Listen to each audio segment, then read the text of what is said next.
Hi there, welcome to the Noah Presgrove case. If I was to ask you, what do you think is the possible cause of death, the outcome, the location, and whether it's changed, as in where it happened, if Noah was moved, under the circumstances, has it changed for you since the last time you came to a possible conclusion? Was it a temporary one, or was it permanent and you were fixed in your ways? Join me today as I share with you an interesting poll which has come about. I believe it's from Tim Daniel, credit to him, as well as looking at the comment section in people's responses, because what has happened since to cause a possible wave and shift in a different direction, whether it be by the masses of people or smaller numbered individuals, and maybe even some familiar faces. You've got accident-based death, you've got murder, and maybe somewhat in between. And whilst you do have the action of possibly moving a body, that particular method and act can both fall into the category of accidental in the middle and murder. So join me today in this live premiere, and welcome if you're currently here. Share your thoughts in the live chat box on the right side of the screen. And for those watching on catch up and anyone else in between, drop a comment down below and let me know your thoughts on the possible cause of death and any other factors in between. But be sure to let me know if your outlook has changed since, and if so, what caused the change. It's important to know the factors which cause movement in some direction, whether it be a U-turn, whether it be a backwards movement or going on forwards, to understand what has really happened, because to my knowledge, ever since, we've not really seen anything groundbreaking in terms of hard, absolute evidence to cause a change in mindset to say, yes, it's definitely murder, or yes, that person is definitely responsible, but it wasn't done with the intent of killing Noah, just as a means of getting some revenge or inflicting a bit of a beat down, but it went too far, went too wrong, and so on. And there might be some other interesting categories which may have not been acknowledged before. If you are interested in this type of coverage, as well as other videos, if you have missed out on any of mine, don't worry, you'll be able to find that top right corner screen where the eye symbol is up there, as well as some loose videos. It was more so earlier this morning because it was past midnight, but as people would like to say, last night, what I ended up doing was just a random channel update on the spot, just to give an idea of the direction and what was to come. And this is an example of one of which, catching up on the recent post, because they've been quite interesting in recent times. So I just want to catch up there, analyse, and give my additional thoughts on top of it. And be sure to stick around in this video, because we need to look back at some comments and as well Justin Roy's reaction to the recent video that I did, and those some of which never seen before text conversations between Justin and police, more so Zachary Wright. Now, Justin has had a few things to say, and once again somewhat incompetent in response, so it looks like I will have to resolve it and set the record straight as usual. Yes, it can be difficult setting a broken record straight, but luckily I've got some glue and it's under control. If you are interested, or if you want to, leave your thoughts below, as well as if you want to support the channel more, so there is a pinned message below, the PayPal link and channel membership. The order of how we'll do things today is I'll just show you the post, the poll, the caption, then move on to the comment section, not too long, give my thoughts, go from there, and then we'll respond back to Justin Roy. So you'll be able to find this particular post, the case discussion group, 2 days ago. Tim Daniel says, it has been a long time since we had a group poll. I'm curious if you're thinking whether things have changed, anything at this stage in the case. What are you leaning towards, the outcome for Noah? Feel free to add the other options that I missed, and feel free to choose multiple answers if you are undecided or want to add more specific options, golf clubs, etc. And if your mind has changed over time, please tell us how and why in the comments. So the first voting option, Assault with unintentional death, manslaughter. 90 people have voted there. Take in mind, this particular poll will not represent the entire world population, just those that are present in this particular group. I know other people out there on the army page have done the odd poll and then claimed the majority of the world thinks the same way. I'm sure you remember that. So is it possible? Assault with unintentional death. Based on the level of injuries, I base it and link it to the Dylan Rounds case and how Dylan Rounds was killed there. Was it an accidental gun discharge? No. And it's kind of pretty telling in certain ways. We'll get to that later. Second voting option, accidental death on the highway, 81. Quite a vague term that, but it can incorporate the concept of Noah possibly falling out the back of a moving vehicle, if he had fell asleep in one on site at the party house when he walked away. Accidental death somewhere else, which would mean the body being moved. An accidental death somewhere else may involve manslaughter, or it might not. It depends if anybody else was around and if anyone was on the receiving end of the other aspect with Noah. Because, if Noah Presgrove was stood on a building, and I'm not saying this is the case, but if he was stood on a building by himself and he fell off by himself, accidental death. There could be witnesses present that see it, but they did not touch Noah. They did not push Noah. So it wouldn't be manslaughter, just accidental. But if for whatever reason anyone thought, right, let's move the body elsewhere, you're incriminating yourself then. Foul play. It wouldn't make sense as to why you would do something like that. The most common sense of things would be just contact police, contact ambulance, and whoever else in between. So there might be a bit of a boundary or fine line as in when moving a body does occur, whether that be because you are responsible or you feel responsible. If you're nowhere near Noah at the time of his death, but let's say if you were there to witness it unexpectedly, you shouldn't have to move the body. It's odd. And that's just an example. Right, so we've got the replies there, but to be honest, I wanted to look at the additional voting options, so just give me a second. Premeditated murder. Now, I don't know if it's been mentioned officially in news articles or the wrongful death lawsuit, but I've heard it going about a few times in the community that it wasn't premeditated, and likely it's more likely done on the spot. So if there was a murder, it wasn't planned out, it was done on the spot. Can't quite remember if it was mentioned in any official documents or papers. You let me know if you remember. I don't want to jump all in on that at the moment. Next voting option. Then took his lifeless body and dumped it in hopes a vehicle would run over him. My heart breaks thinking what he endured. Right, so that's an interesting vote.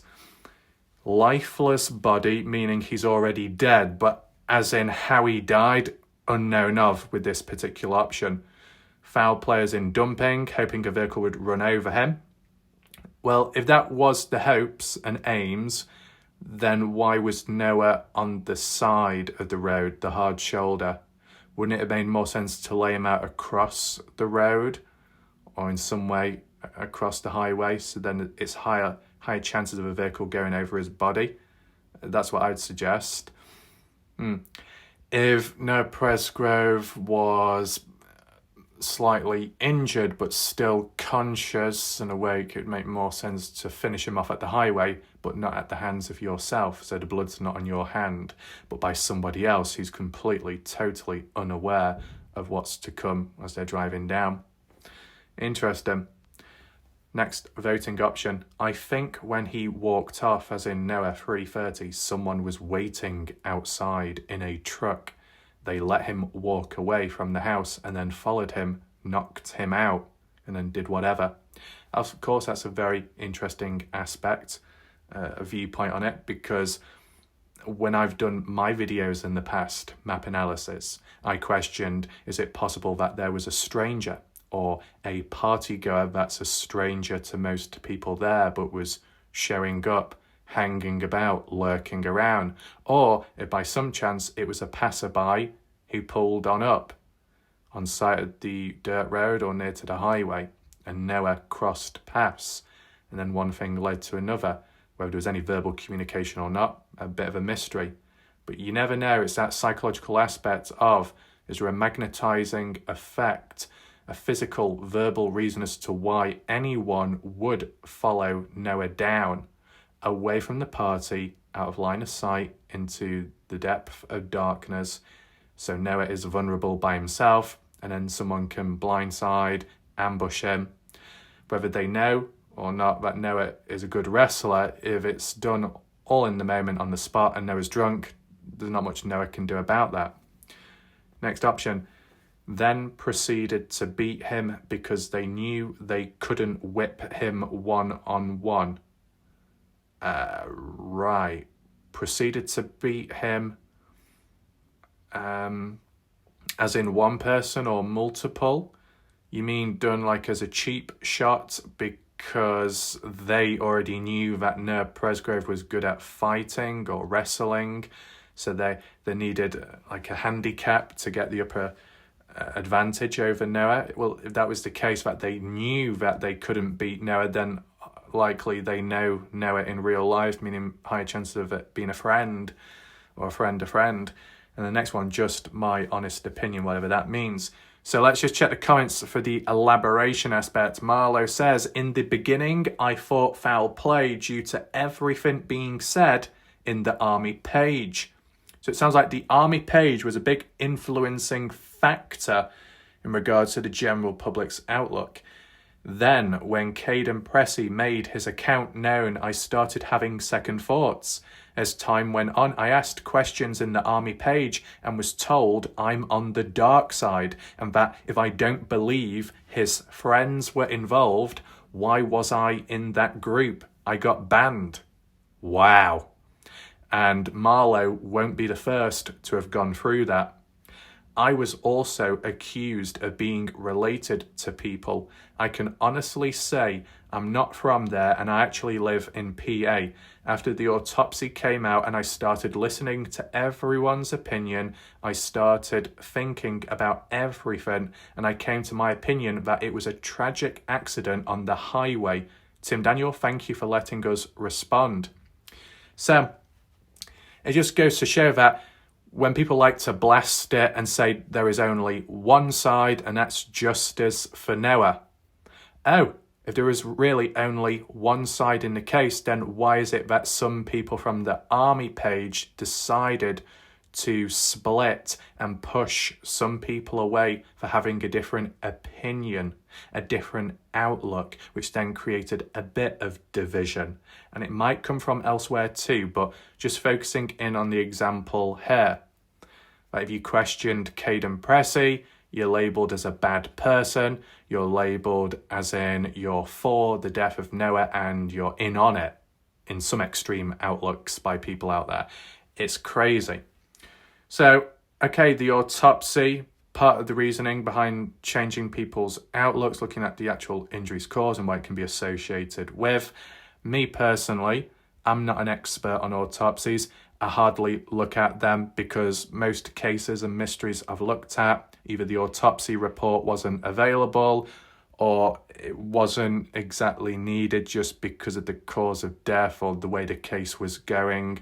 So maybe with time, the more I look at them, if possible, I might be able to snap in quicker. But, you know, I've got my own outlook on trying to work out a possible death, and that's without looking at the injuries. I can focus in on the damage report of other items and possessions, which can be associated with a certain type of death. Like I said, you got a hole, a puncture wound, stab wound, depending on the damage it leaves on the clothing, for example, and then matching it with the damage it's caused upon the body, the skin, and so on.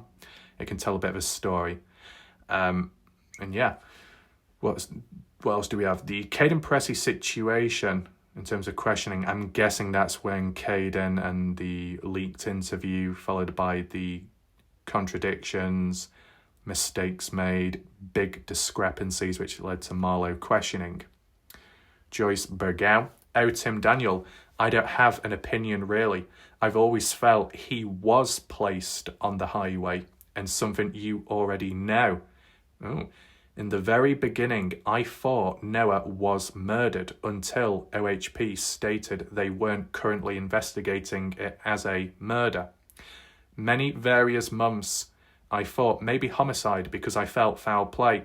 Autopsy can make me feel in different ways because if just Googling each thing leads to a beating or an MVA, not too sure what that means, but also falling. When I thought falling out of a vehicle, when it was brought up, I thought maybe this could be a possibility, but then still didn't sit right with me. As time went on, I felt it was an accident. At this point, I just don't have an opinion, and I don't want to be one to place judgment on anyone. I'm not God or a prosecutor or a judge to decide that. We have gone over several different ideas last year. I never thought the butt end of a gun could actually make a fish shaped like gash, but I was proven wrong when an LE officer had told me that yes, it can, when it was seen in a previous case of theirs. Now, I'm not saying this is true for Noah, but I just don't have a real opinion on this at the moment. Well, all I would say, Joyce Bergow, if a firearm was used, but not to shoot, but to use as a melee item, the stock, the butt of a rifle, of a gun, whichever one it is, pistol, whipping, a rifle, any one. The real question is, how many firearms were at the party house? Because people say lots of firearms at the party house. And how many have we seen? We've only seen one, and that was Isaac Rojas. Outside patio footage, front porch way near there. At 1:05 in the morning, when Brylan was slapping Noah, Noah was asking for it, Caden was recording it, and in the background behind the two, you had Isaac and you had Avery, the birthday girl, and Isaac was holding his 12-gauge shotgun. From Caden Pressy's account, Caden had acknowledged when Renee Milan was there and wanted the firearms to be collected, supposedly. It involved Jack Newton's AR-15, whether it was locked in a truck or not. The truck that Jack was in at the highway or the truck of Jack's that was left at the party house, Ford Ranger, side by side, any other vehicles in between. You had Brylan Sweat's hunting rifle and Isaac Rojas' 12-gauge shotgun. That is three firearms at the party in which there was 30 to 40 party goers from either Saturday to Monday, or if you want to incorporate the day before Friday to Monday, 4-day party weekend. How many of the 30 to 40 party goers had a firearm with them at the party house? We are still yet to know. So why is it so hard to get answers? Why can't people come forwards? Is it because some don't want to? Is the information being gate-kept? I don't understand, right? And there was a heavy focus on firearms at one point in the past. It's drifted away since. People don't seem to talk about it really anymore. People talk about a beatdown, people focus in on golf clubs. It went from firearms, the stock, to a golf club or two, and then anything else in between. But it's good that Joyce Bergow brings it up. So if you used to try and work out how one thing could cause another, if it is true, because I'm no expert, if it is true that the stock of a rifle or gun, because of the shaping of it, kind of fish-like shaped, more than maybe a golf club possibly, and the corners and the angling of it, the edge, and how you hit a person. And if it can cause a similar injury as to what Noah Presgrove experienced on the head, are we talking about the scalp part being ripped or so, the gash? Well, then you could compare it to the Rebecca Zahau case in which her injuries matched a hanging or being strangled, at least strangled, right? You can die from strangulation from being hung, but you can also die from strangulation from someone standing behind and wrapping a rope around. The one time when it is more telling, and there is a difference, is if the vertebrae, the spine, is fractured or more so internally decapitated, broken within from that sheer drop and that force and jolt of the body extending and the rope as well and pulling. almost like ripping the head off, and could possibly do that with enough force, enough speed, velocity, and a great gravitational pull and drop height.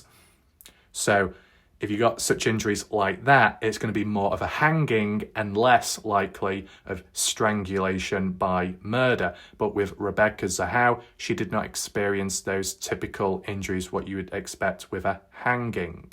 It was just more strangulation based. Hemorrhages within, I think strains and so on, but no broken bones or anything like that, and some abrasions. So there's a crossover between how two different types of death, one self-inflicted, the other one murdered, can cross over and be similar. So that's how it could apply to what Joyce is getting at here. It is a bit of a crossover with how a fish-shaped light gash could be caused by the stock, the butt of a gun, but it could also be caused by some other type of death, maybe hitting headfirst on the ground. And what does that mean? Well, possibly hitting your head on the ground, like a moving vehicle, just as an example, is like what Joyce mentioned earlier. That's more accidental, but being whacked with the butt end of a gun, that's more murder-based, or a beatdown gone too far, which resulted in kind of like manslaughter or so. It's interesting. So I think at times, if you're struggling with a current case, contrast with a previous case, what you've looked at, it might make it a bit easier for patterns and trends. Jennifer Jones. Noah was jumped from behind by several people. Right, so this is more like an idea or a theory, but because of the way this person words it, it's stating it as it's already happened, like you're reading it from a book or a document. Noah was jumped. Technically, we don't know. You should word it as, in my opinion, my outlook on it is that Noah could have been jumped from behind by several people. And once they realised they took it too far, a plan was put into action, moving the body. Unfortunately, their plan didn't come together that morning as they were met with a passerby that called 911. Interesting. So yes, this is a theory, but in terms of the language and wording, you know how some people can go, they could read it and think, is this a fact? Is it a rumour? Is it a statement? Is it just an idea? That's why I like to say, in my opinion, what I think, what it could be, what might have happened. Yes, it sounds a bit drawn out and dragged out, but it just makes it clearer for people. It's just me picking up on it, that's all. Tim, thank you for sharing your theory. Do you feel that all of his injuries were from being jumped? Was there a weapon or just fist? I can't make the internal injuries like punctured lungs and lacerated organs fit a jumping. Do you think something else caused some of the injuries, or just the beating was severe enough? Well, isn't it that certain organs can be damaged when ribs are broken, fractured, and if they break inwards, they can puncture certain organs. They could puncture lungs and so on, which can make it harder to breathe, collapse. It can also fill up with blood and other areas to the body. Is that a possibility? But would it justify or link to the varying amount of blood loss externally? Maybe not so much. I think Tim Daniel might have mentioned a comment elsewhere about the blood loss aspect, that was it to do with being internally decapitated, or a certain injury to the body prevented blood flowing around the body or reaching other areas so it couldn't leak out, such as with the head, an open wound, torn scalp, but the rest of the blood in the body being pumped around, if it was to come out the head, can it reach that if one is internally decapitated already? I'm no expert there. I think maybe that's what was mentioned by Tim. If it needs to be corrected, it can be done so in the comment section or the live chat. That's all fine. But the idea of being jumped by several people would mean what? Several people had an issue with Noah Presgrove, or one did and then ordered the other guys or girls to plan it out in some way. Interesting. Cindy, the last 4 options. I've always felt this. Someone felt very threatened. I feel Noah was silenced. Why would Noah be silenced? Because he saw, he heard, he witnessed something he wasn't supposed to. And then what? Noah made an attempt, or Noah threatened to call someone or to spread the news. And in doing so, a person got worried, panicked, and thought, right, we need to keep him quiet. Now, if it's a best friend, if it's a close friend to Noah, they should know how he works. They should be able to work it out in other ways and not through violence. So is it more likely a person that's not quite familiar with Noah and how he reacts, so that's why they panicked?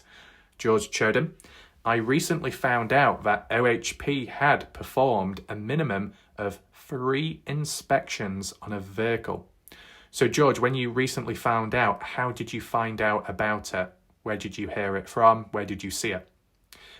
George says, and I had also recently found out that another truck driver had been tracked down by LE, one who chose not to contact LE for whatever reasons. Well, that's interesting. Could be that he had been impaired and underage, who knows? But LE managed to find him. Regardless, it appears that OHP has been focusing on vehicular scenarios, and they appear to be getting close to figuring out what had happened. Definitely no beatings or staging, but whatever happened right where Noah was found deceased. So, there was that middle ground. I know George says no beatings, staging, and all of that. Is it possible that there is some kind of murder outcome, but it's not planned, it's not by a party goer, but it's by a complete stranger passing on by? But for that to happen would mean Noah would have to be down the highway already, likely for, as example, a truck driver to be driving on down. Now, this trucker that was driving on down, which way were they heading? North or south? And where did George hear about this? Because I've never heard about it before. And LE tracking them down. How did LE find out about it in the first place? And was there any check on the phone pings and whatnot? And what's happened since being tracked down? Found innocent? Did they witness anything at all? What timing were they driving down as well? See, this aspect on traffic reports and vehicles passing on by or driving so far down, at what times, to figure out, did they pass by Noah's body or was it earlier? Was it like a Tyler Hudman situation of driving down south, notice something in the middle of the road, notice something besides the road, which is Noah's body, and eventually pull up and eventually make a call in? Why does this one trucker not do that? Because he didn't see Noah's body? Because he was earlier? Or she? Right? It's a very interesting thing. Let's just see the responses. If it will work or not. If it doesn't, then we'll just have to read it as it is. I know the screen is like white and bright, but nothing I can do about it. That's just Facebook being dodgy. Tim Daniel says to George, yes, they were certainly looking at vehicles that were on the road around 5:30. They wouldn't be considering vehicles if it was a golf club beating. Right, so looking into vehicles that were down the highway as a result, as in one of those vehicles could have been responsible in some way for Noah's death, but how does it explain Noah being on the highway in the first place in that particular spot? And yeah, Mona, are you referring to a guy by the name of Gary Graves? I do believe he was not underage. Gary Graves was brought up on a YouTube video comment section a while ago. Can't quite remember what was said. Maybe it was the person claiming to be down the highway or driving on down. Alicia responded back, but there was no follow-up on it. Denise to Tim, yes, I also believe that is why they started on the geofence as quickly as they did, because they figured there were or could be vehicle involved. These things just don't get solved overnight. I'm glad LE is continuing to do a thorough investigation. Mike Johnson to George, totally agree. The 3 times is huge to me. They don't waste their time. 3 times says everything to me, but people ignore this because it doesn't fit their narrative. So for other people to have their narratives, why would they want it to be so true if it is a pure murder, cold blood? Do people fantasize about that aspect, or do people just genuinely believe it to be that way, even if they're wrong? For innocent reasons or darker? George Demona, no, not Gary Graves. The guy was underage by a few weeks at the time, returning from the casino and heading north on 81, intoxicated. Is that Sam? He too thought he had hit something, but didn't bother stopping, and only did check his vehicle once he got to a gas station in Waurika, but still didn't notify LE, most likely for obvious reasons, drunk driving, and his name is very common in the mix of things too. His name is very common. Whose name is that then? So what I'm going to do, I'll get a screenshot. Unfortunately, the colour of it isn't great. Can't do anything about that. That's YouTube, that's Facebook glitching out, but maybe we'll do a map analysis of this supposed thing going around. If George Choden or anyone else can provide additional context, hard evidence, an article, a screenshot, a post by officials highlighting this, that will be appreciated. And if not, I'll just have to do a rough map analysis and just try and figure out what's going on. George Demona, Alicia made up the whole Gary Graves story. Gary Graves is a real person in Indiana, but was nowhere near Oklahoma, as his trucking job is pretty much local. He doesn't go far. So this Gary Graves story, which was made up by Alicia, why would she make it up? And secondly, why was there a Gary Graves YouTube channel on YouTube commenting about the Noah Presgrove case on somebody's video? Can't remember which one it was. Is this Gary Graves on Facebook and from Indiana different to the Gary Graves on YouTube? Was the one on YouTube just a random person messing about or being serious? Well, by magic, a sudden jump cut and what's appeared on screen is now more visible than before, so I'll just scroll back up just so you can read it yourself if you had difficulty reading it beforehand. It's happened in the past where when you click on view more comments and responses, the screen just goes a bit faded and blank. Bloody Facebook, so dodgy, isn't it? So you want to pause the video, feel free to do so. I guess whilst I'm here, I might as well take another screenshot again. Maybe that's what helped. And then we'll do a map analysis of it some other day, right? Very interesting. Ray, don't do the crime if you can't do the time. The persons responsible should get the needle. What, as in the death penalty?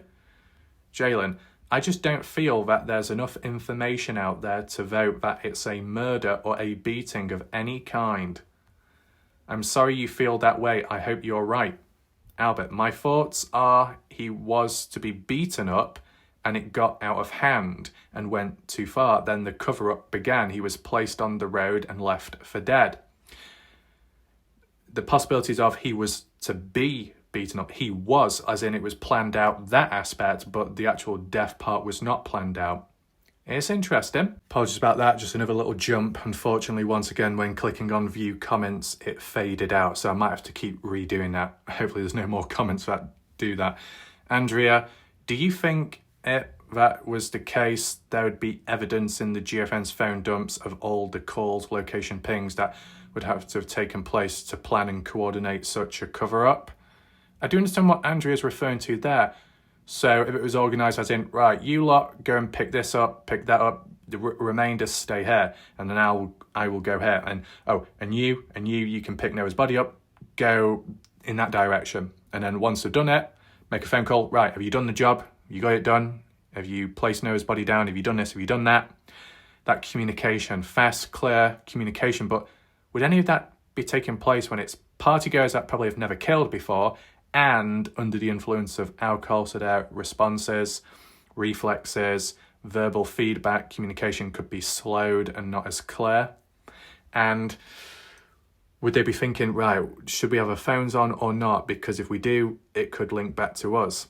See, at the end of the day, it's a theory, it's an interesting idea. Ultimately, the location and pings will ultimately tell with what's been collected by police. We just don't know. That's why we're guessing and just thinking things out as we wait, which is understandable. Supposedly the family of Noah are supposed to get, such as with the location pings, the geofence and that. And it'd be interesting how Noah's family responds. Mona, in reality, no one knows what the geofence shows, but the agency that ran the geofence, I do find it interesting that both 911 callers thought Noah was a deer when they placed their calls in. Is it? Well, it can be interesting that both think the same way. I think it's more interesting that they're both called Tyler. Of all the names you could think of, both guys are called Tyler. But beside that, the reason why they may assume or thought it was a deer is because they themselves aren't used to coming across a dead body on a highway. Would you expect to come across a dead body on the highways you're driving along? Yeah, it can happen, but maybe not as common as coming across roadkill, a dead or wounded deer and so on. As long as that specific wildlife is associated within the area, well then you can think that. And when you are driving by fast and you have a quick glimpse look, you might not be able to identify it clear enough because you still got to keep your eyes on the road, focusing ahead. And when you're not expecting to come across a body, it might take some time to actually come to terms that it could be or that it is. So you might be in the denial process, that in the moment things pass by and trying to process all that information, it could be somewhat overwhelming. It could also be traumatic and shocking coming across a dead person, a body, that you might start second guessing as a defense mechanism within your own mind subconsciously to protect yourself and to try and convince yourself, oh, it's probably just an animal.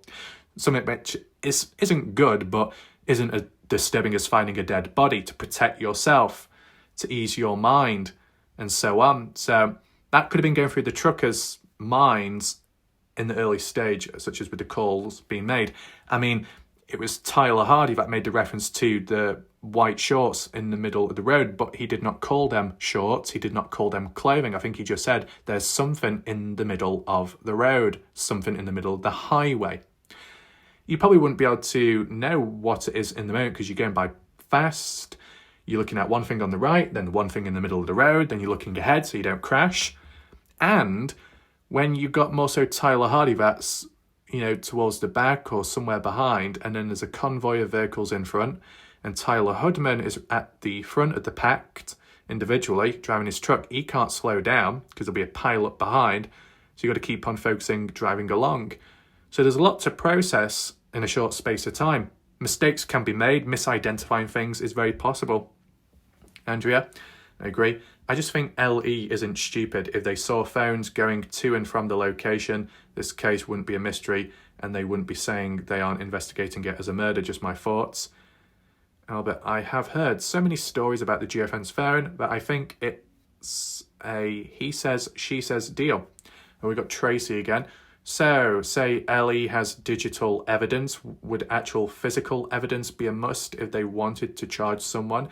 I honestly don't know. Common sense tells me there would have to be physical evidence. Without it, there's a lot of reasonable doubt, but I have no idea. If police had geofence data showing phone calls and movement of individuals, that would be more than enough evidence to get an arrest warrant and interrogate the individuals. Being placed at the scene of a suspicious death during the time this death is believed to occurred would be huge. And have we had that yet? No. The closest is the whole Jack Newton situation of his phone inaccurately pinging on the field at the Party House property north, behind where Noah's body was to be found later. And that the inaccurate ping was of the wrong location, but supposedly at the correct time, in association with the timing of the side-by-side rollover, meaning Noah Presgrove alive at that point. So Jack's phone pinging, and really anyone's phone pinging at the highway or near to the highway more so, like Jack's on the field, not directly on the highway, it still isn't as big of a deal because it's at the timing of when Noah was alive. It's after that point, after 3:30, if any phone pings were pinging at the area, not near, but at the area, would imply that, what were they doing there at that particular spot? Did they at least see Noah? Were they responsible in some way? Are they a witness? But if it's before, it's not referred to as the scene. It only becomes the scene once Noah ends up there somehow. And maybe more so once it's officially reported in, it becomes a scene. All before that, it's just the highway. So going Going to acknowledge the language and wording as well. I don't know that much about defendant. I agree, circumstantial evidence would be huge, combined with whatever material physical evidence they collected if that was the case. Just my opinion, says Brenda. Mike, I believe he was laying down in the road, well, the highway, and ran over due to the crushing injuries. That seems to be the width of a tyre. How he came to be in that position, there are a few possibilities. I think the person who ran him over has come to believe the stories of a beating and convinced themselves they didn't run him over. I think it happened close to the 911 call. Is what Mike saying here got anything to do or could possibly be linked to what George was getting at earlier? Now, there are some responses which we can get to, but I'm not going to do that yet because I'm sure Facebook will glitch out, but we'll try and catch up on it. Andrea, accident involving a vehicle, died where he was found. Keeley, it won't let me choose two. I think it was an accidental death. He was moved, or some type of assault resulting in Noah's death, manslaughter, and he was moved. I don't believe he died right there on the road. I thought I selected the option to allow. Okay. Not voting, but my opinion is on there. Number 3. I'm stuck between 2 and 3. Miranda, I voted 2 at the time. Same. Murder, moved. Tim Daniel. I feel it was a very uncommon and difficult to explain vehicle-related accident. No foul play unless one of the drivers did knowingly take off. One of my current theories is that he was incapacitated by one vehicle, either grazed by a truck mirror or fallen out of the back of a moving pickup truck head first, unable to move off the road when another set of headlights came by, and shortly after the first set of injuries he was hit or run over by a second vehicle, likely a heavier vehicle, not a lighter ATV. The deeper I go back over the autopsy, the more I am seeing the injuries grouped into 2 events. I understand. I could be on the same wavelength as Tim Daniel, as in I can understand where it's going, this. Like, there are 2 sets of injuries. So like when people say Noah falling out the back of a vehicle doesn't justify all of the injuries, it may have done for some of them, and for the rest of the injuries could have followed, as in what Tim is saying here. The first set being the head, neck injuries, which would have incapacitated or even resulted in death. The scalp avulsion, skull hinge fracture, neck and spine injuries. I agree with the neck and spine injuries. All have the same required force or deceleration of body movement. And I think the crushing aspect of going head first, the compression of the vertebrae neck. Then a second set of torso crushing type injuries, like the ribs being broken behind, the symmetrical scapular injuries, the symmetrical rib fractures, and other crushing type injuries that resulted in all the lacerated organs and other internal injuries, as well as almost simultaneous sliding on the asphalt where the black material becomes embedded in the skin and linear abrasions. That is my current theory. 2 vehicles. That's fine, I get that. We will look at the responses once I've got down to the bottom. Denise Rogers, I've always believed it was accidental. I'm still wavering if anybody else was knowingly involved. I may elaborate a little bit more tomorrow. Possibilities. Somebody accidentally hit him on the side of the road, or he got into a vehicle truck and fell out. Right, so I think in terms of the aspect of Noah dying maybe accidentally on the highway, adding in the 2-step factors of how certain injuries can be caused from one event, the others by the second event, and the explanation of how Noah actually got there in the first place, even if it is an accident, and even if it's more than just falling out of a vehicle, can tie to what Tim is getting at here, right? Some things just click, right? Okay. So we've still got the glitches there with Facebook. I'm not going to arse around anymore because I think it's pretty crystal clear where things are going. Let me add on with my thoughts right now. The way I'm seeing it, it is possible that if any of it is true, and that's an if, with what George has said about some intoxicated driver and heading north, being on the other side of the highway, in which Noah, what side would Noah likely be on? Well, linking it with the concept step 1 of being in a vehicle and falling out. likely heading north. So you're on the other side of the road. Noah falls out and lands on the road.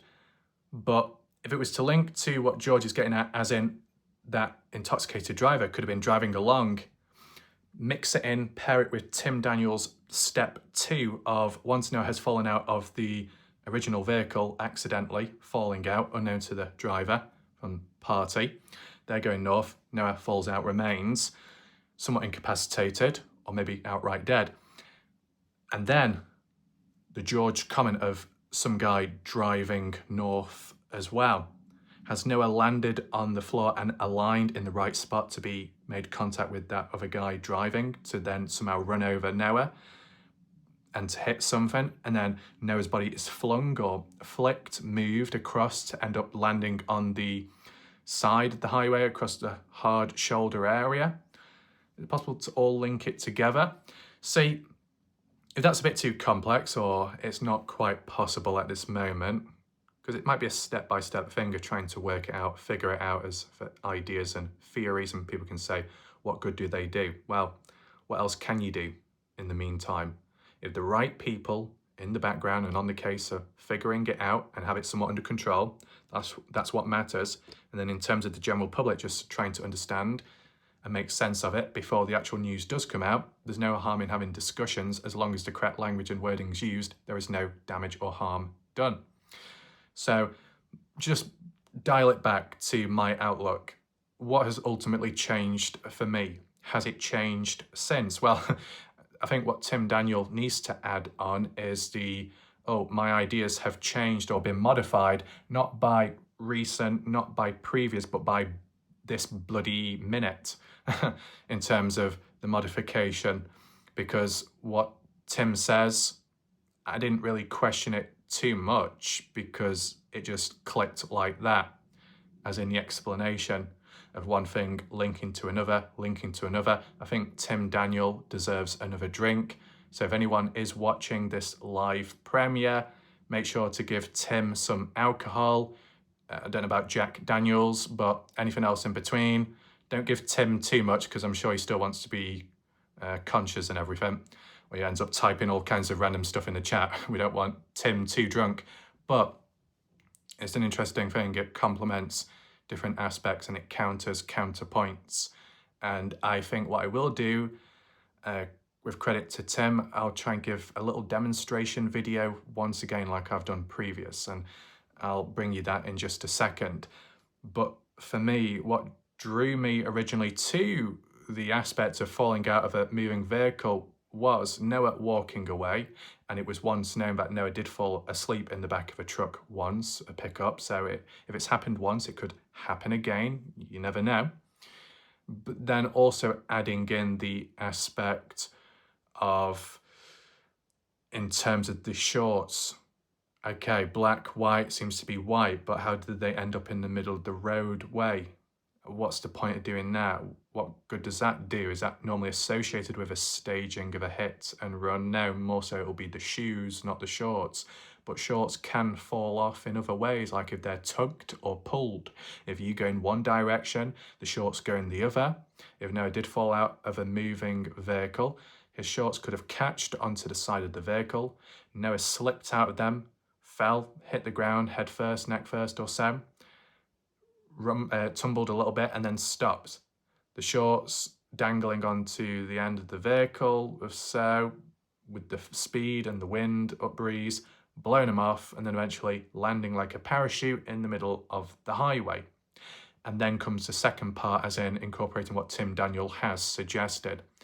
And it kind of falls into place, as in how Noah can end up at the highway in the first place. Because some of the other comments, what people were saying on Facebook, to try and explain what was really going on, as in just accident, as in just a beat down, murder or accident, as vague as that. The mystery of, well, how did Noah get there in the first place? Because it's very unlikely that Noah would walk down the highway. There is no reason to, especially that distance and in the dark. Even if Noah is drunk, I don't think he would be, no offense, stupid enough to do that, in my opinion. And there's no driving factor to actually head down that way at this moment in time of everything that I've analysed. Yes, previously I've done the theories and ideas of was Noah trying to run away, to get away, and desperately trying to get a ride home, and the rumour, which was deemed as a fact by reckless people in the past, as Noah reaching out to his father for a lift home and that didn't work out, and so on, which ever since has been debunked, right? Didn't happen. And past a certain point, Noah seemed to be supposedly okay with staying at the party, came to terms with it, is what it is, change of mind, change of heart. So once Noah was somewhat settled at the party or was willing to stay for the night, for another day, and so on, but there's no reason to escape, there's no reason to get to the highway. Getting to the highway is a hazardous environment, and the only reason why you would go to such lengths if you had no other options and you desperately needed to get away. Just like if there was a tall skyscraper and then there was water down below, like the ocean, the chance of survival may be very low. Why would you jump out of a skyscraper? Why not just use the lift? Why not use the stairs? Maybe because the building is burning on fire and about to crumble. What other option do you have? Desperate times, desperate measures. But was that really the case for Noah Presgrove? Maybe not at this point. Yes, it could change down the line if there's new evidence or claims or suggestions, but at this moment in time, there doesn't seem to be a psychological effect which would encourage Noah to go to such great lengths, even if it means being in danger, because Noah feels like he'd be in even greater danger if he just stayed where he was, right? So by being transported down to the highway, not intentionally and not as a means of foul play, would be Noah falls asleep in the back of the vehicle, ends up waking up halfway through, then stands unsteady, wobbles and falls out. And then so the injuries follow, at least some of them. Because yes, there's been counterpoints where people say, well, it's a beat down, or it was the usage of a vehicle that may have run Noah over and it was by people at the party or at the party house, and then they were moved on. I think you can unscramble all these different ideas. So from the light side to the dark side, from the army page to the case discussion page and anything else in between, you could actually merge all these opposite things together in a certain order and it would make sense. And I think maybe my demonstration could explain that. It might not be the complete claims and suggestions by people, but some of the aspects and details from it, but worded in a different way, in a different order, which then can connect with opposite factors as well. So I think it was the shorts for me, the white shorts, the positioning of them and where they were, which at first sounded abstract and weird. Why would shorts be in the middle of the road? Did my theory of did Noah take his clothes off and stuff when drunk and walking down, but then with what I've already just said about Noah not really going down there, or it's not likely of him to walk down there, one counters the other and temporarily rules it out, for example. So there just needs to be a mode, a form of transportation to get from point A to point B, but was it planned or not? And at the moment, it seems likely it wasn't planned, based on what we're going to look at as for the type of cause of death. Now, talking of all these theories and ideas, Justin Roy and more so another person had claimed that I haven't come up with any whatsoever. So we will need to address that shortly, but let's do the demonstration right now in regard to what Tim is getting at. Right, so here we are with this angle. I think last time I did it in a different area, but it wasn't as clear. So I thought if I do it here, it's just a bit cleaner, a bit more space and whatnot. So you've got a side-by-side, which may be from the party house, Noah Presgrove, when walking away at 3:30, heading east from what Jack had said on behalf of what Logan was last to see, supposedly. And whilst heading down the dirt road, if there were vehicles from the party, Texas boys or anyone else in between who it belonged to, and no one was about at the time, Noah could have been walking by, climbed into one, into the back and fell asleep. Because would you rather fall asleep in the back bed of a pickup truck or on the ground where it's a bit dirty and there's insects and so on, and there could be spiky stuff on the ground too, which could hurt you? Depends. So Noah in the back, people leaving the party shortly after Noah had walked away. Now, take in mind the screenshot, the comment by Stevie Howard doesn't seem to be available anymore. But I do remember I'm sure I remember that there was a post by Stevie Howard claiming, shortly after Noah Presgrove had walked away, the cameras were magically working and it recorded some Texas boys leaving. If that's all true, those Texas boys could be the same people that were heading towards their possible vehicle, unknown that Noah was in the back, got into it, drove off, and were heading north to go back to Texas. And whilst on the highway itself, right, driving along, heading north that way, Noah could have stood up at some point, unknown where he was, disorientated because he's drunk, because of the unexpected nature of movement and being awoken unexpectedly, being a bit groggy as well, losing his balance as the vehicle is moving and cause him to fall out, but probably more so this way, or at least that's what I'm thinking, because this side is if you were heading south towards Terrell, and this side being on the edge, for example here, is where Noah was found, on the hard shoulder area, along where the rumble strips are. You've got to take in mind the width of the road. This is not an accurate representation, but I think some people commented said the width of the highway is somewhat narrow. So the more narrow it is, the higher the chances that on one side of the lane you could end up crossing onto the other. It is not much distance to cover, for example. So if Noah was to fall out the back of a vehicle, for example, to the side. Now, I'm sure when I did my demonstration in the past, we had AJ Whiny Williams that blasted me for the positioning of it, but tough shit. Fell out, maybe to the side, hit the ground head first. The impact, the neck, the compression, certain injuries caused by that. Does it cause every single injury? Maybe not. Does it cause the ribs and other areas? Maybe not.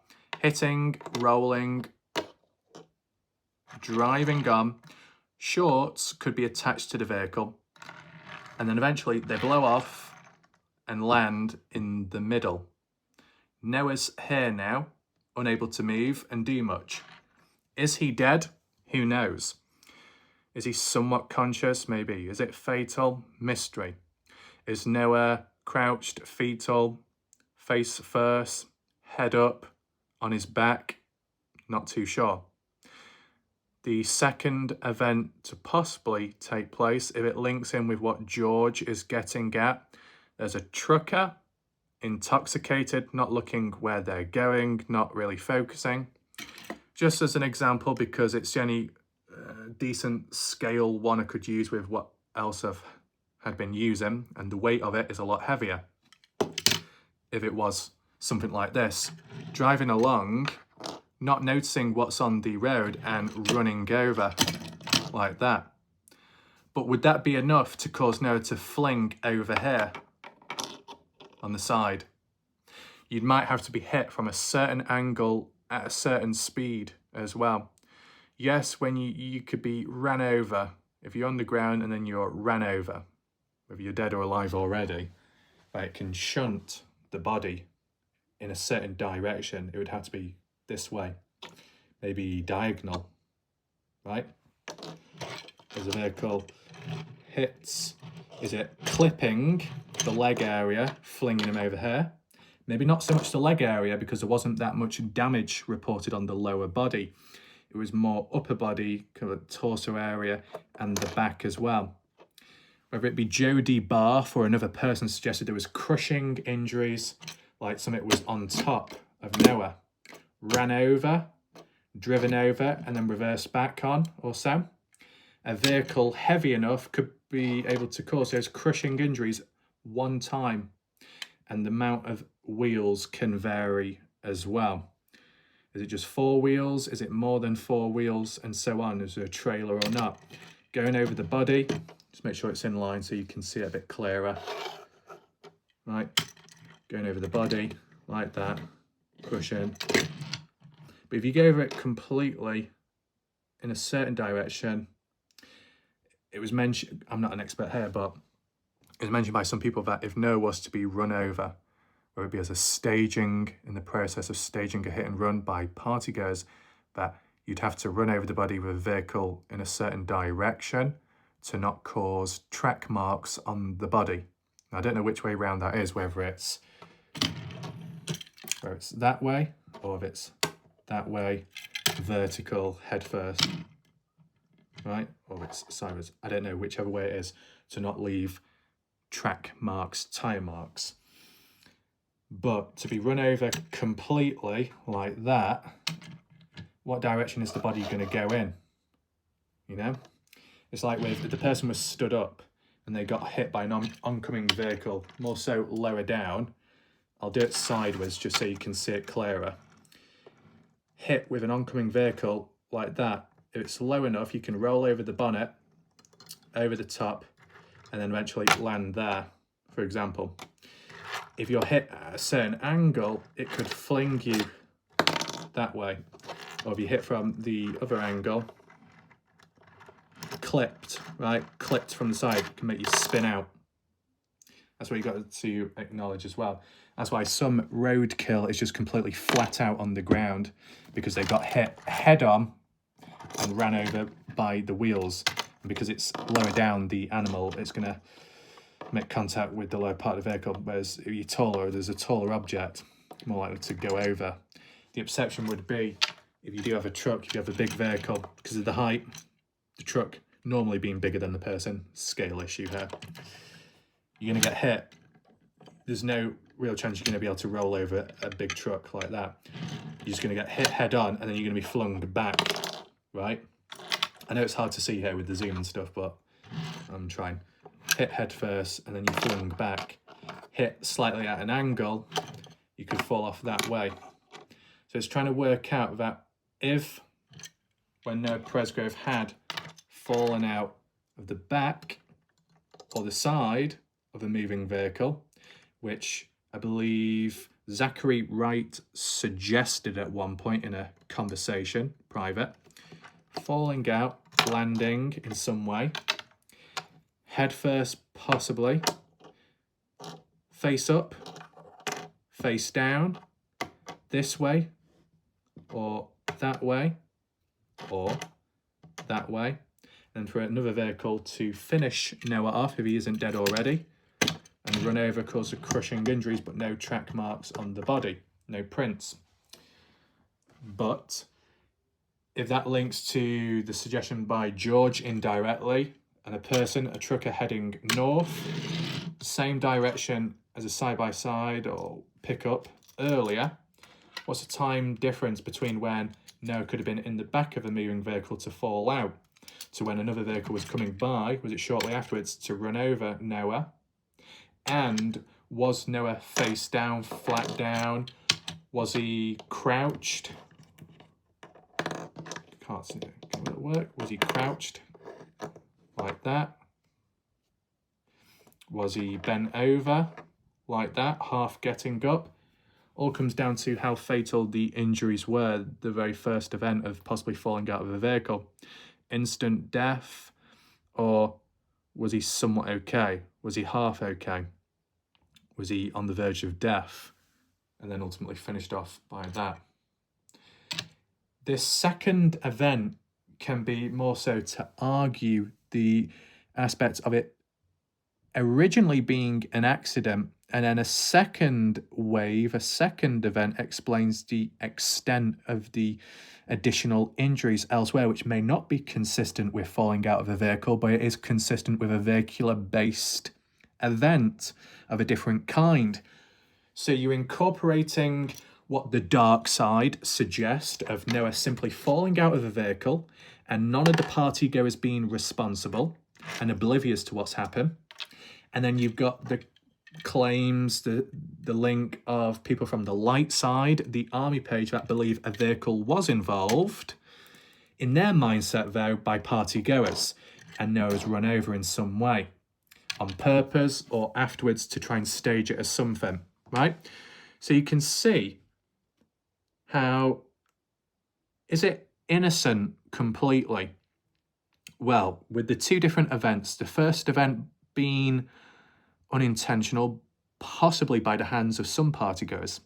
And then the second event, to finish Noah off, or to cause the extent of additional injuries, that is accidental but reckless if it was by the hands of a stranger who may have been drunk, who may have not been focusing, who did what, like Chris, is it Payette or something, did without making a call.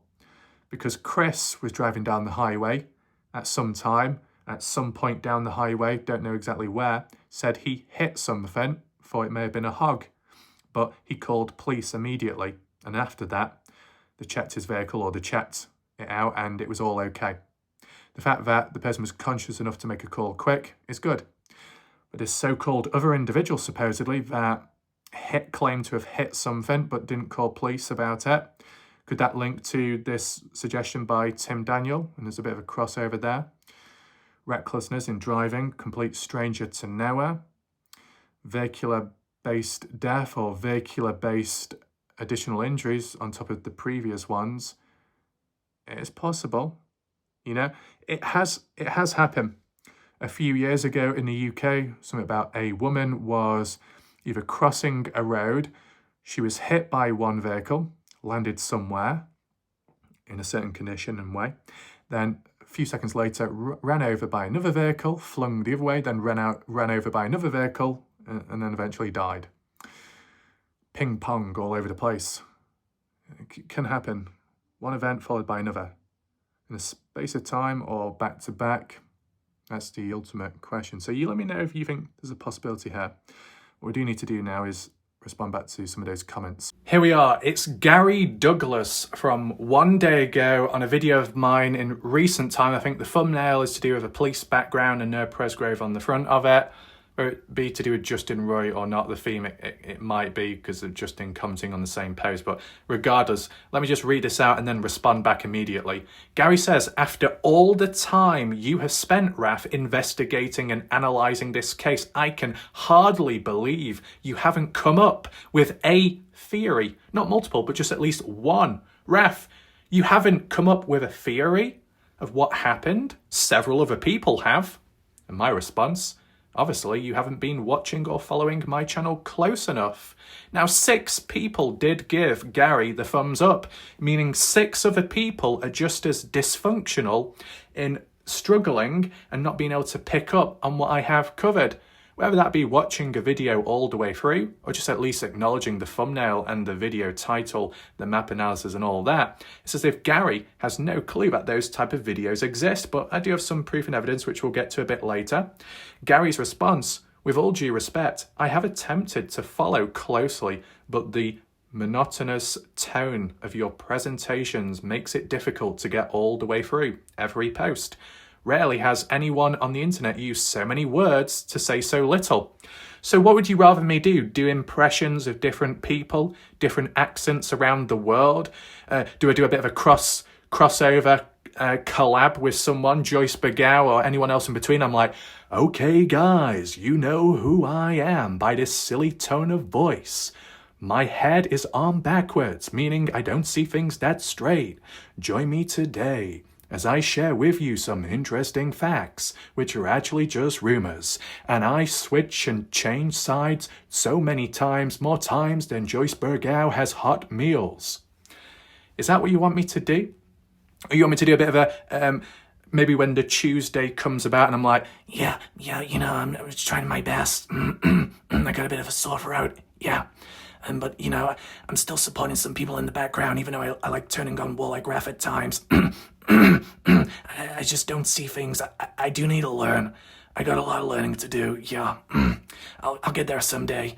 Or you want me to transition to, God, what other voices are there out there? What I like to know is I like to do another card reading and I'll do some basking down the street right after, mate. Well, like Raf, you're the biggest cyberbully around. I don't take that too kindly. Alright, go down under, calm down. And there's a few other voices along the way. I mean, what do you want me to do? Clap and dance when talking about the death of someone? If you're just talking about the presentation, or as Americans say, the presentation, what? Because of how it looks visually on screen? Well, The reality is, Gary, I have done high-end, high-quality edits and video narrations in the past, and people couldn't be arsed watching most of it, if not all. So why should I put all that effort in for it to just fall on deaf ears? Keep it simple, and enough people seem to listen. That matters, and I've looked into it statistically. So look, I do the things that I do based on what works compared to what doesn't. I've been there, I've done that, I've done it long enough to know. Maybe the case at the end of the day is what ultimately matters, as in the interest and popularity factor. And Noah Presgrove, as important as it is, like any other case, it's just not popular. It is what it is. Oh yeah, some big channel can come on in and, oh, the case is really popular now. Temporarily. It's a person putting a case on the map, not the case itself putting itself on the map. Got to understand. But for Gary to say that, Raf, you've been spending a lot of time investigating and analysing this case. It's not just a matter of Gary having a brief look at all the videos that I've done and just assuming that I've done a lot and I've looked in a lot, but the analysing aspect. And with analysing can come theories and ideas, and yet Gary is saying I haven't done that whatsoever. So as for everybody watching right now and all the witnesses about, is it true that Warlight Ref, after making 400 plus videos on the case, not a single video on my channel is a theory-based one on my ideas, my opinions, that I've never once done that all my map analysis videos are magically nothing to do with theories or ideas? What's the deal there? What's really going on? We're not finished yet. Justin Roy jumps on him. Says, yes, enlighten us with your opinion or theory. Everybody else does. You have like 360 videos. No, Justin, you incompetent plank. It's not 360. It's nearly 400 plus. Get it right, cretin. And I'm only being light-hearted with that word, okay? I know some Polish person in the past seemed to link it to them. Got easily triggered. Oh my God, humans, I don't forget the people. But besides that, and clearly, you have inside information. So what's your honest opinion about what happened to Noah that morning? Well, how about this, Justin? You sit back, you listen, you look, you learn, and watch my videos instead of commenting all the time, because I have done theories, I have done ideas, and we'll get to that a little bit. Justin, Raf skips that question all the time. He never has flat out given his opinion, even though he has over 360 videos on his case. Weird. How incompetent can you get? Reading these comments is enough to cause most people's IQ levels to decline. Gary, yes, he appears to be trying, but I think he misses the mark. I forgive him, though. Okay then. A default channel with zero contribution to the case forgives me. Oh my God. Jesus, thank you for blessing me today. I'm so grateful that somebody has forgiven me and all my sins. I'm such a naughty boy in the name of Jesus. How do I deserve a person so sweet like strawberry when I'm such a corrupted individual that can't seem to get anything right and I don't have any theories from the front or the back? Oh no, bless me. Let's get a grip. What is going on here? This is the most... Oh, goodness. We might as well have the Incompetent Person of the Week award, but it's joint first this time round. So Justin is claiming that out of all the videos that I've done, 360, which is quite ironic. Why are you using the number 360, Justin? Oh, because of the obsession of Life 360, the 360 tracking app. No, Justin, I've not made 360 videos. I've made nearly 400, if not over 400. So get it right before you start typing, because if you can't even get it right about how many videos I've made, are you right in the claims and statements that you're making about me not doing any theories or ideas? Like the video today, videos I've done previous, the whole map analysis. This is embarrassing. And then this particular one, which we'll acknowledge later. What we have here is a library from the YouTube studio mode of my channel and my videos of what I've done in regard to the term theories. I've done this because it's time efficient. What I've done to get a hold of this is when you go on YouTube Studio, your own channel, you type in a keyword, and then if that keyword shows up in any of your video titles and maybe the video description, it will show up here. Every video that you've uploaded to your channel which uses a particular word, as example theory, it will show up. So when Justin Roy and Gary Douglas claim and state that Warlight Raf has not made a single theory-based video, not made a single video giving his own original thoughts and ideas, well, let's look at what we have here, and I'll zoom in to make it as clear as possible. Theory, new findings and mystery party-goer, party footage, hidden details, and a theory attached to it, okay?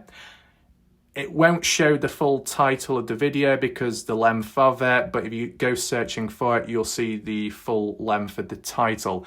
But to briefly elaborate on it, the hidden details from the party, the theory in which I am the catalyst, which nobody else decided to think of, because in recent time, such a simple idea, and what were people's responses, with credit to the dark side, who were very positive and welcoming of it, people had said, oh shit, damn, that's possible. That could explain it.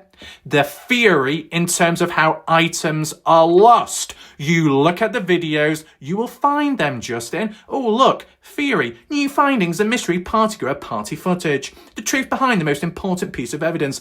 Oh my goodness, is this deja vu? This is reminding me of the Dylan Rounds case when some incompetent planks out there were claiming I've never done original videos in my life. And then what was that? Layers upon layers, more layers than Donna's wallpaper in her house. Yeah.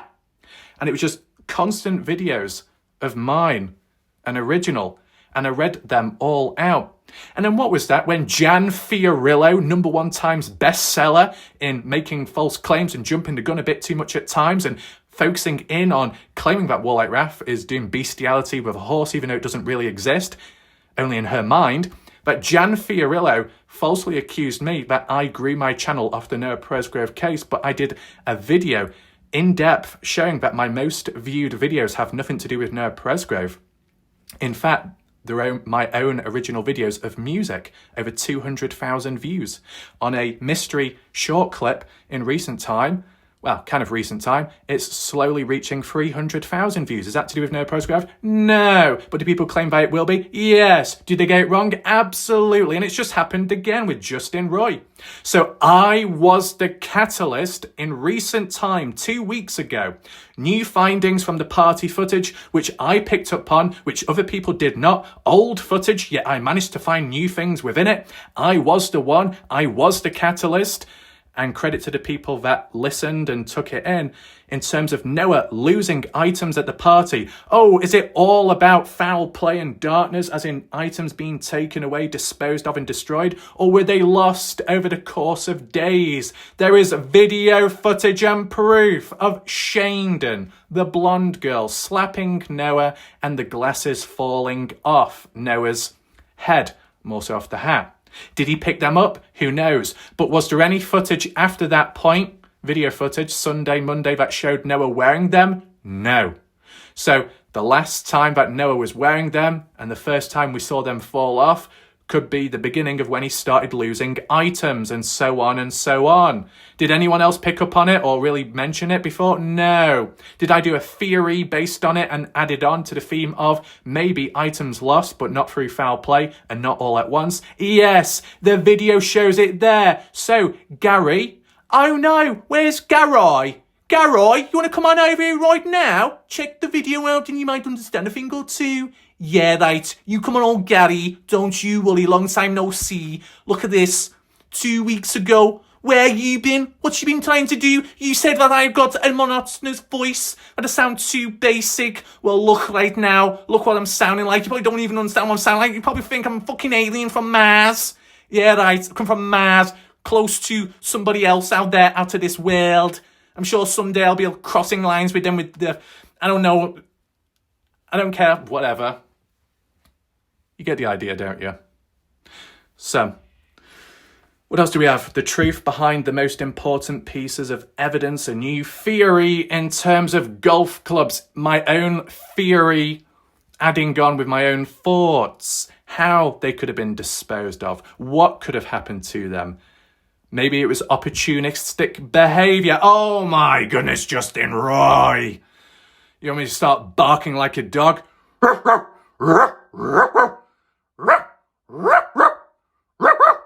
My goodness, get the dog food out. People are getting hungry by the second.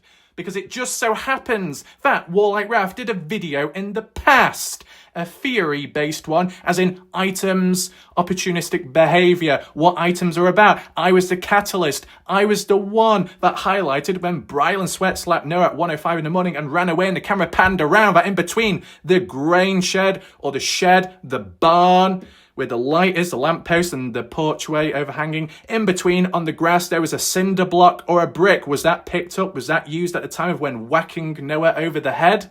Maybe, maybe not. But I did a theory-based video on that. Did you watch that, Justin? Maybe you did. Maybe you got short-term memory. Maybe you got a goldfish selective mentality that one sides are shown, or you feel that that's the case. You flush thoughts down the toilet and you don't acknowledge them once again. Very selective that would be if that's the case, and if not, maybe it's just down to memory, and it just so happens that my memory is a little bit better than other people. Okay, Justin? So I did a video on items of opportunity. I looked at the party footage. I was the catalyst, the first and only to release video footage of another person, a stranger, post-death of Noah Presgrove, driving down the dirt road to the party house. And that's what sparked all the ideas of what was on site and the timing of it and that supposed hooded figure or the weird white costume, which was cleared up down the line, which is good because there's updates that are always important and needed to be done so. But, you know, I showed that footage. Did anyone else? Nope. Did anyone else have it? Nope. So there you go. What else do we have here? Strong claims made that will surprise you. Noah Presgrove, a huge twist in the case. This was a theory-based one, and how do I know? Because I used the term theory in the title, adding on with my own thoughts. Strange forgotten findings. Noah Presgrove walking away. Was he running away from something? Was he in danger? My theory, analysis, map analysis, visual, auditory, explained in my own words, Justin. Where are you for that? Because this will support the concept what you may have, what other people may have, as in a form of foul play, as in a form of murder, as in a form of being in danger. I did a video about that. Did anyone watch it? It's a 1 month ago. Dark secret revealed. Noah Presgrove wasn't the first to be beaten down or attacked. Carefully worded as said, based on what was available at the time. Highlighting another person that was supposedly attacked elsewhere by the same said partygoers at a different point in the past. Has there been an update since? No. Are people skeptical? I understand. But the theory of, has it happened more than once? And if it has, can we link it up with something? Can we link a location? Can we work out the possibilities, the motives behind it? The theory of, the claim of a individual saw something the one that's supposed to. Oh, could that link to the situation with Noah Presgrove? Pre-existing theories by others claim that Noah saw something which he wasn't supposed to, so he was silenced because of that. So I had one thing with another, with my own thoughts, a theory-based video. You need to look, you need to listen, and then you'll find out. Moving on. Noah Presgrove killed on the porchway. Map analysis, a theory-based one, giving my thoughts, giving my ideas, whether it's a theory created all from the one true Raf, an original, or it's incorporated and acknowledged by others, and then I did my own thoughts, and so on. Or I give my own opinions, most of the time, or I debunk, reinforce, and so on. And this is the one killed, disposed of, porchway, taken down to the back to the pasture, loaded up on a vehicle or a side-by-side, dropped off at the highway or driven across the field and then dropped off at the highway. Who was that mentioned by? I think it was mentioned by Ding Dong, Bingo, Cafe Bingo Hall, Bingham. That mentioned it. Full House? Not quite. Because when I did my analysis of it, I said it's probably unlikely.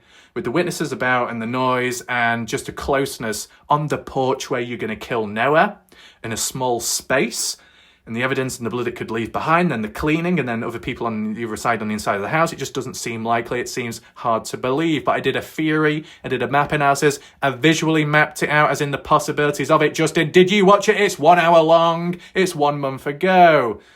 Gary, did you watch it? And what's this one? Verbally fighting with Noah 1 month ago, never heard before. So I think this was the incorporation of what was mentioned in the wrongful death lawsuit, I believe, with Jack and Avery going at it with Noah.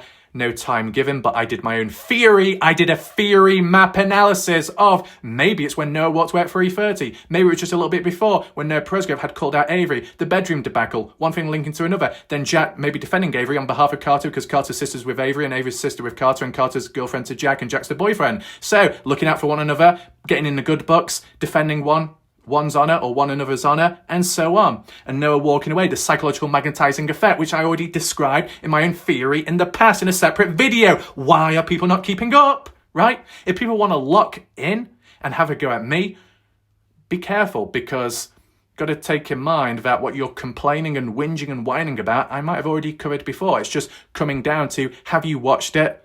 Have you not?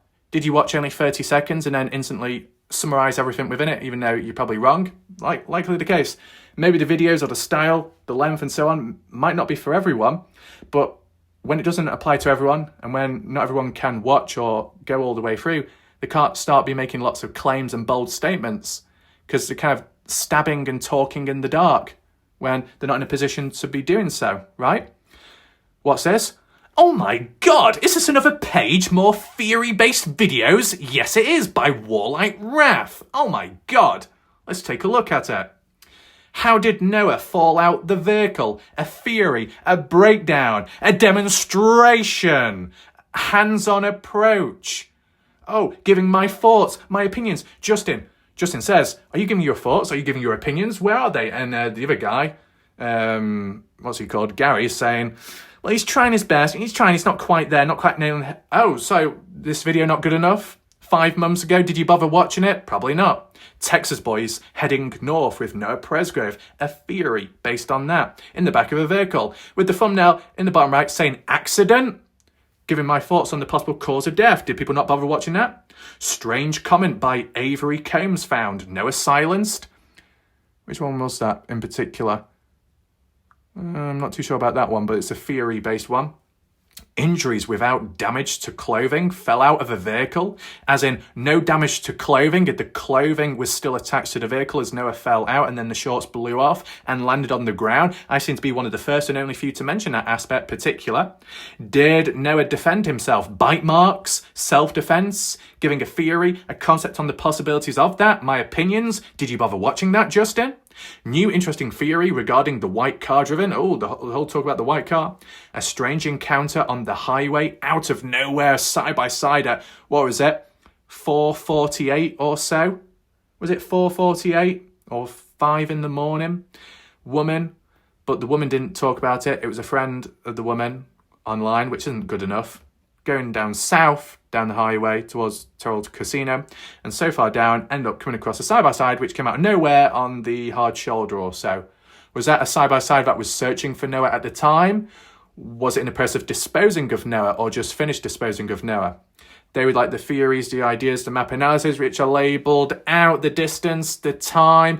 Oh, and I did my theory, I did my breakdown analysis on the distance of Breeley, Georgia, and Breeley's sisters picking him up, taking him home, and then the timing of it, as in when Alicia and Melissa are leaving to go down the highway, the 45-minute drive, and who's going to cross which area first, and debunking that.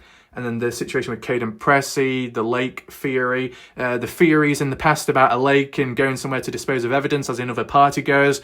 Oh yeah, I did videos on that as well, but clearly Justin doesn't seem to acknowledge that. Oh, and what's this one? Did somebody teach Noah Presgrove a lesson and it went wrong? A theory-based video, an aggressive argument gone wrong. Eye for theory. Oh, there we go. Warlight Wrath again. And I remember this one because I was one of the early ones to mention eye for an eye. That, let's say this, Jack Newton supposedly was flirting, going behind the back of Noah Presgrove with Noah's girlfriend. Noah finds out about it at the party Saturday night or past midnight, yells at Jack, and the next thing you know, Monday morning, Noah Presgrove getting washed down, or more so assisted and touched appropriately, as in held up so he doesn't fall over, by the likes of Jack's girlfriend. Whether it was done intentional or not, it could be considered a bit of an eye for an eye, and Jack took it the wrong way or maybe misinterpreted it and then took it out on Noah afterwards and thought, how dare you, my girlfriend being in the same room as you and you're naked and you're in the shower, a bit intimate, a bit too close for my liking, and Jack gets petty about it. I did a theory on that. I gave my thoughts at the time, the outlook of it, to support the idea of a murder. 9 months ago, I think that's probably close to around the time I was on the holy side. I was on the army side. I was on the Justin Roy good book side. And it seems like that's been completely neglected. Well done, Justin. Well done, everyone else in between, if they do complain. Noah's mom responds to Jack Newton, blood-washed down theory, and so on. New photo emerges, evidence destroyed theory, and the theory of association with a photo which has not been looked at since of a campfire or some kind of fire on the dirt, the ground, which may be linked to the party house, but we've not done an update since on it because there's not much to go from, and a person squatting or kneeling down with certain footwear on, and then there's a white cap nearby which looks like Noah's or may not be. And I was trying to figure out, well, if this photo links to the party, and if it does, is it possible that this fire is burning of certain evidence? But why would people document it though, unless it was leaked in some way or it went wrong, right? It's a theory. Is it a good one? Maybe not. Was it decent at the time? Maybe. But at the end of the day, I did a video about it in my own style, right? And there'll be other videos as well, which I may have not used the title word theory, but I did go into it within the video. 1, 2, 3, 4, 5, 6, 7, 8, 9, 10, 11, 12, 13, 14, 15, 16, 17, 18, at least 18 videos in which I've given my theories, my ideas on the cause of death of Noah Presgrove or leading up to it and beyond. So Justin and Gary aren't really in a position to be talking when clearly they don't know what they're talking about. Then moving on, Justin says, wow, I love how you share my private messages from a discussion chat group, but that's not all of them. There's more in due time. And yes, the majority of this information came from DB Donabon's house. Sounds like some kind of tactical headquarters, Donabon's house. She claimed she had inside information from several partygoers' parents. I have all those messages as well. And the problem that I have stated from day one was they called this a suspicious death, yet didn't search the last place Noah was seen alive, the house. Well, I've mentioned that ever since, Justin. The house nor property was searched. Social hosting could have been charged at any time, but wasn't. Caden Pressey show was found on Noah. Oh, Justin, you spelt that wrong. Caden Pressey's shoe was found on Noah. Yet LE didn't want to interview him. He had to go to them. The first interviews were conducted at Caleb Newton's house. Several partygoers, their Sunday night and Monday morning, still have not been interviewed, including your nephews, Justin. And yes, the majority of partygoers still think Noah was murdered or met with foul play. Majority of partygoers. You say that, Justin, but can you actually identify the names of the majority of partygoers that believe Noah was murdered and met with foul play? Can you provide hard evidence publicly to show their statements of that? Because if you're basing it off what you've heard in the background, you like to say that I've got inside information, but it sounds like you're the one with inside information based on how you word things. Why would I think anything differently if several partygoers think he was murdered? What I'm questioning, Justin, is how you found out about it, and is the physical evidence to show it coming from their mouth and not yours, okay?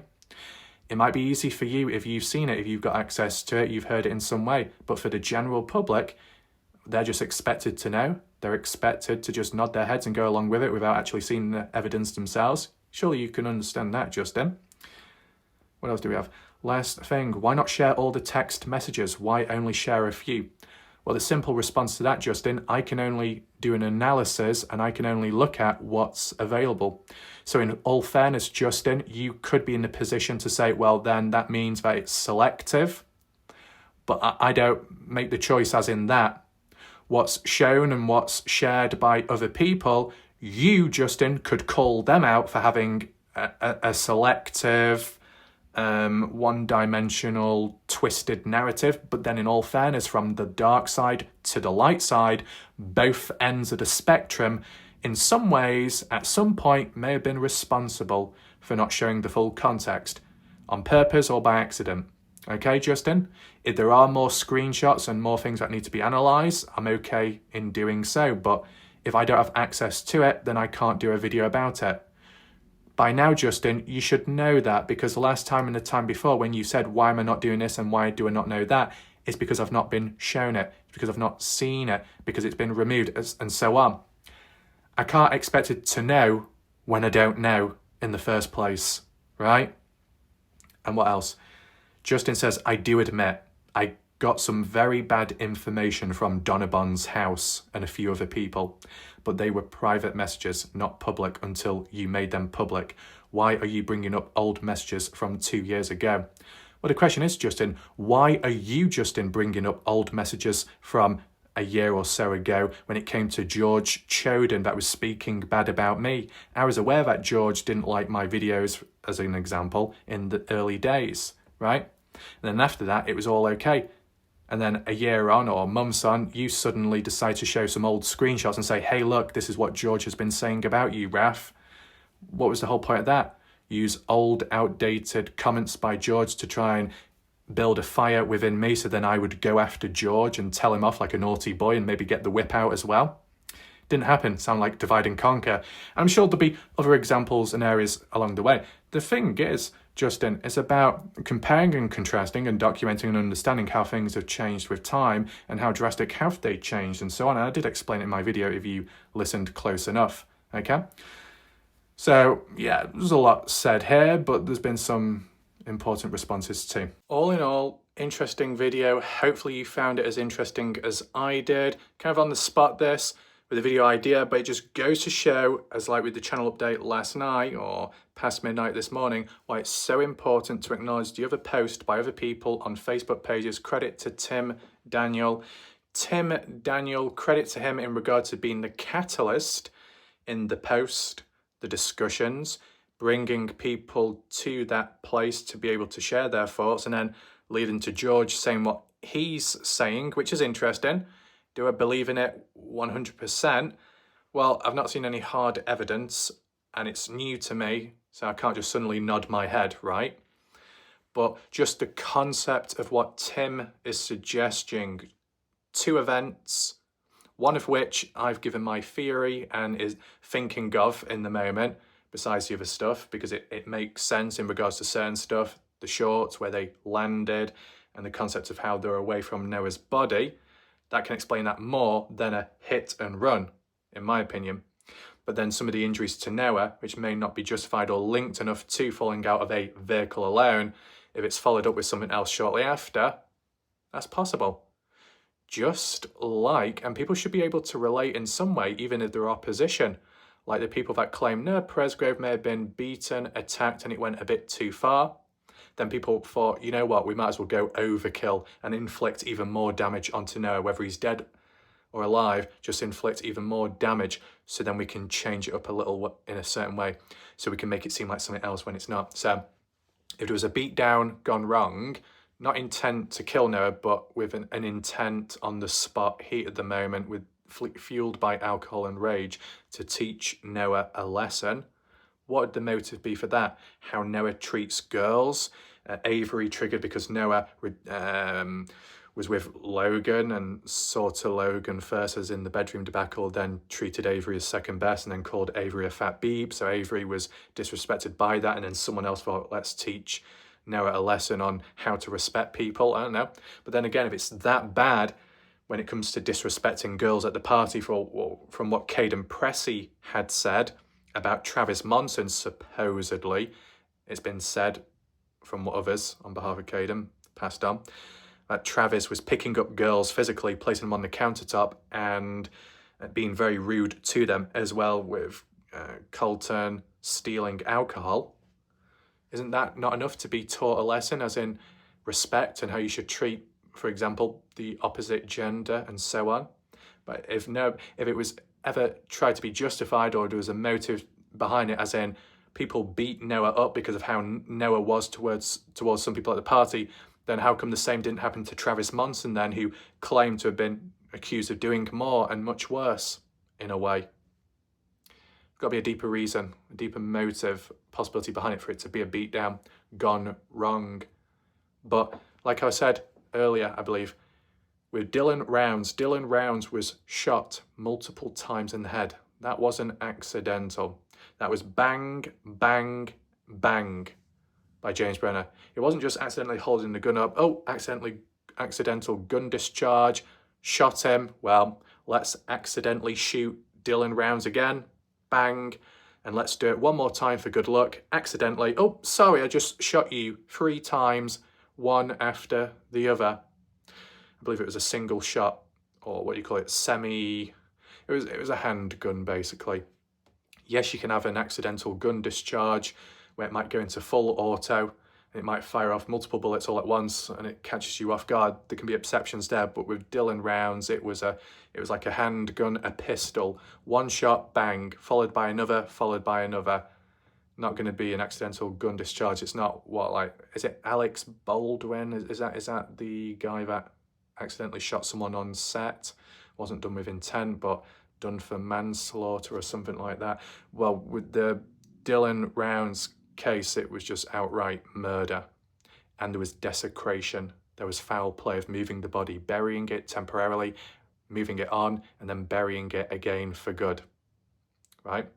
So it wasn't planned out, but in the moment, heat of the moment, and rage and defensiveness, Brenner decided to kill Dylan on the spot, just like that. Out of all the times in the past, opportunities and other arguments, disagreements, this just happened to be the day when things changed on the spot. Not planned, just happened, but murder. Followed up by foul play, moving of the body, disposing of it, and desecration to try and protect yourself. All makes sense, but it wasn't accidental. And due to the type of injuries as well to Dylan. So with Noah Presgrove, the extent of injuries there, would that be justified as just a simple beatdown gone wrong? Are you going to accidentally kill someone through just a simple beatdown, which leads to such extreme injuries to Noah's body, and you're thinking, oh, well, sorry, accidental, didn't mean to do that? There's only one bloody exception around here, is that Warlight Wrath. When it comes to opening a door, closing a greenhouse door, opening a cupboard door, touching a door handle or a doorknob, I am simply trying to open it, and I end up walking away with it in my hand. From even when I was in high school and I opened the door of the Spanish room class and then end up shutting it, the whole handle fell off. Maybe it's just because I'm a bit too strong. I don't know my own strength. That I can accidentally break stuff when I don't intentionally mean on doing it. And overkill, over damage can happen because of my strength, which I'm just not aware of until when it's too late. So then I've got to be extra careful with the strength factor. It doesn't have to just apply to objects either, right? But if it's just straight down to a beating, a kicking, is that going to be associated with all the injuries to Noah's body? Probably not. So maybe there would need to be a second factor to justify the overkill, the brutality of it. You can get so far with killing someone, of course, just by punching and kicking. But the extent of the other injuries probably aren't going to be associated with it unless you pair it with a second event. So from the light side to the dark side, respectively, individually, it could be a 2-part thing. The original event wasn't intentional to kill Noah, but it was with intent in the moment to teach him a lesson and inflict a bit of pain on him.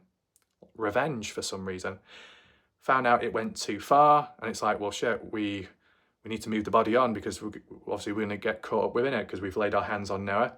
But can we stage it in some way? Let's overkill. Let's cause even more injuries to Noah's body with other items, like a vehicle-based one, like how it's been suggested. Run over Noah's body in some way to cause extra injuries, and then we can justify it by placing him on the highway. There you go. Wouldn't it have made more sense to leave time marks on a certain way of the body so then you could reinforce it more, but then the time marks could trace back to the type of vehicle you use and then could link back to you being blamed, so it's just easier not using time marks, but implying the possibility of a vehicle still being involved. So then you link it back to the Tim Daniel aspect and so on with, falling out of a vehicle as it's been previously suggested, how I've already analysed it, then paired with a secondary event being run over or hit in some way, clipped, to be then flung or moved across to the other side of the road area. A 2-parter from the light side, as in not done with intent of murder, but can be manslaughter. But then pure incriminating yourself when you start moving and so on. But then again, quick question before we do go. If you accidentally killed someone, you got into a fight, you punched them, you kicked them a few times, you weren't intending on killing them, but you ended up doing just that. And so you panicked. If you still get in trouble regardless, but it's not going to be deemed as murder, manslaughter more so.